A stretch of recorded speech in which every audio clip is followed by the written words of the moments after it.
오늘도 주 안에서 평안하셨습니까? 오늘은 출애굽기 2장 11절로 22절 말씀을 본문으로 하여서 함께 은혜를 나누려고 합니다.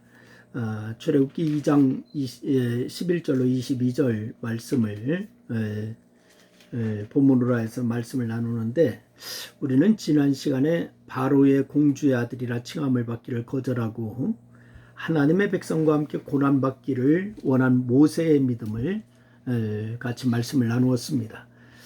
일반적이라면은 자신이 히브리 사람인 것을 밝히지도 않을 뿐만이 아니라 굳이 히브리 사람을 그렇게 치는 애굽인을 쳐 죽이고도 죽이지 않아도 될 것입니다. 하지만 하나님의 언약을 믿는 자였기 때문에, 그리고 하나님의 백성에 대한 자신의 사명을 알았기 때문에 그 형제가 애굽인에게 매맞는 것을 모세는 방관할 수가 없었던 거죠. 그러나 모세는 그 일로 인해서 큰 곤경에 빠지게 되었죠. 그래서 애굽 사람을 죽여서 모래속에 감추었지만은 그 일을 히브리 사람들 사이에 번져나갔고 마침내 바로의 귀에도 들어간 것입니다. 결국 모세는 바로가 자신을 죽이고자 하여서 찾는다는 것을 알고는 이 바로의 낯을 피하여서 미디안 땅으로 도망을 하게 되었습니다. 그런데 히브리서 11장 27절 말씀에 보니까 이 상황에 대해서 말씀합니다. 믿음으로 애굽을 떠나 왕의 노함을 무서워하지 아니하고 곧 보이지 아니하는 자를 보는 것 같이 참았으며, 모세의 취했던 행동입니다. 모세가 애굽을 떠난 것은 애굽 사람을 죽인 일로 인해서 바로의 낯을 피했을 때와 다시 돌아와서 이스라엘 자손을 이끌고 가나안을 향해 떠났을 때입니다. 그런데 오늘 28절이 유월절과 출애굽 사건을 언급하기 때문에 바로 27절 말씀은 모세가 미디안 땅으로 도망한 사건을 의미한다라고 얘기할 수가 있습니다. 그래서 오늘 27절 말씀 그 얘기를 하고 있습니다. 그렇습니다. 우리는 이 상황에 대해서 모세가 자신을 죽이려고 하는 바로가 무서워서 미디안으로 도망쳤다라고 생각합니다. 하지만 히브리서는 분명히 뭐라고 말씀하신 거니, 모세가 왕의 노함을 무서워하지 아니하며, 이렇게 얘기하고 있습니다. 왕의 노함을 무서워하여서 도망간 것이 아니라는 그런 말씀입니다.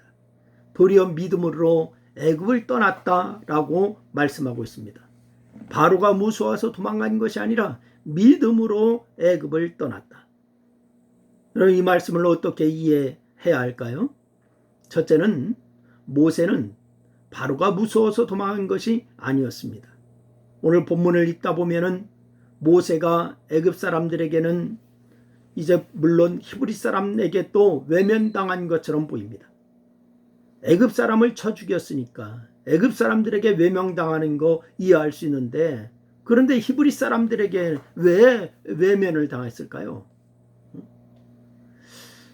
오늘 본문에 보니까 이렇게 얘기해요. 누가 우리를 다스리는 자의 재판관으로 삼았느냐? 누가 우리를 다스리는 자의 재판관으로 삼았느냐? 히브리 사람들의 얘기입니다. 여러분, 여기에서 알 수 있듯이 히브리 사람들은 애굽의 왕자로 성장한 모세를 히브리 공동체의 일원으로 받아들일 수가 없었던 거예요. 히브리 공동체를 와해시키려고 하는 애굽 사람들의 계략이라고 생각할 수도 있고, 애굽의 왕자라고 하는 모세의 현주소로 인해서 이질감 때문에 이같이 생각할 수도 있었을 것입니다. 하지만 모든 학문을 배우고 익힌 모세 정도라면 그 위기를 충분히 헤쳐나갈 수 있었을 것입니다. 오히려 위기를 기회로 삼아서 히브리 공동체의 리더가 되어서 40세의 폐기회로 노예 폭동을 주도할 수가 있었을 거예요. 지금 미국에서는 흑인들 사이에 많은 데모가 일어나서 어렵다라고 하지 않습니까? 바로 이 모세가 그렇게 주도해서 바로 노예 폭동을 주도할 수도 있었을 그런 상황 아니겠습니까? 그런데 애굽 사람들도 그리 큰 문제가 되지 않았을 것은 애굽의 왕자가 애굽 사람 한 명을 죽였다라고 큰 문제가 되지 않는 거예요. 그 당시에 바로가 모세를 죽이려고 한 것도 정치적인 정황 때문일 것이니 이 충분히 정치로서 해결할 수 있는 일이었을 것입니다. 결국 모세가 왕의 노함을 무서워하지 않았을 뿐만이 아니라 믿음으로 애굽을 떠났다라고 하는 히브리서 말씀은 바로 이 실수도 아니고 잘못된 기록도 아닙니다. 두 번째 우리가 생각해야 할 것이 있습니다. 그것은 뭐냐? 모세는 하나님의 구원 계획을 믿었기 때문에 그 뜻에 순종하여 미디안에 간 것입니다. 여러분 히브리서의 말씀을 그대로 받아들인다면은, 그리고 그 정황을 추측한다면은 모세는 굳이 바로의 낯을 피할 이유도 없었어요. 미디안에 갈 이유도 없었어요. 애굽에 머물면서 자기 민족을 구원하고자 하는 자신의 뜻을 충분히 펼칠 수가 있었을 것입니다. 하지만 이 모세가 어떻게 했죠? 하나님의 은혜 가운데 자기의 잘못과 한계를 깨달으면서 애굽을 떠나 미디안에 가기로 작정하였습니다. 그는 민족을 사랑하는 마음과 열정에다가 바로 무술을 포함한 학문을 습득한다면 고통받고 있는 자기 민족을 구원할 수 있다라고 생각했습니다. 하지만 자신에 대한 히브리 사람들의 태도와 말을 들으면서 하나님의 도우심과 인도하심이 없다면 열정도 학문도 무술도 다 헛되라고 하는 것을 알게 된 거죠. 자신의 학문 그거 앞장세우지 않았어요. 무술 앞장세우지 않았어요. 환경 앞장세우지 않았어요. 하나님의 도움이 있어야 된다. 이걸 먼저 생각한 거예요. 또 하나 모세가 깨달은 것은요, 어떤 일이든지 하나님께서 계획하시고 인도하실 때가 있다는 것입니다.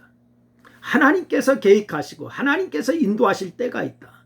자신의 나이나 상황을 볼 때에 지금 나서는 것이 민족 구원의 최적이라고 생각했지만은 하나님께서 계획하신 구원의 때가 아니라면은 최적일 수 없다는 것을 깨달은 것입니다. 그래서 결국 모세는 어떻게 하는가? 민족 구원을 위해서 내가 무엇을 할 수 있다라고 하는 생각과 내가 아니면 안 된다라고 하는 생각, 지금이 적기라고 하는 생각, 자기의 생각을 다 내려놓게 되었습니다. 내 생각, 내 계획, 내 재능, 이거 내려놓게 되었어요. 그리고서 하나님께서 가장 적기에 가장 알맞은 사람을 보내셔서 민족 구원을 성취하실 것임을 믿게 되었습니다. 그러니 자연히 애굽을 떠나 미디안에 갈 마음을 갖게 된 거죠. 그것이 바로가 무서워서 떠난 것이 아니라 바로 하나님의 계획에 따라서 움직인 겁니다. 우리는 모세를 보면서 작은 일이든 큰 일이든 언제나 하나님의 뜻을 찾으며 하나님의 때를 기다려야 한다고 하는 사실을 깨닫게 됩니다. 열정도 좋고 준비하고 갖추는 것도 좋지만은 하나님보다 앞서면 안 됩니다. 기도보와 성령보다 앞서면 안 됩니다. 겸손히 하나님의 뜻을 구하는 성도가 되어야 될 줄로 믿으시고, 우리가 우리의 시간표에 의해서 움직이는 것이 아니라 하나님의 시간표에 의해서 움직이는 성도가 될 수 있기를 주의 이름으로 축원합니다. 기도하겠습니다. 하나님, 그렇습니다. 지금까지 우리는 우리의 자신의 재능과 우리의 모든 환경과 여건 이런 것이 앞장서야 된다라고 생각했던 적이 많습니다. 그러나 하나님, 오늘 말씀을 통하여 깨닫습니다. 모세가 자기의 계획에 따라서 움직이는 것이 아니라 하나님의 때를 믿음으로 받아들이는 그러한 모습을 보았습니다. 우리도 믿음으로 주님을 따르는 그러한 역사가 있게 하여 주옵소서. 예수님의 이름으로 기도했습니다. 아멘. 감사합니다.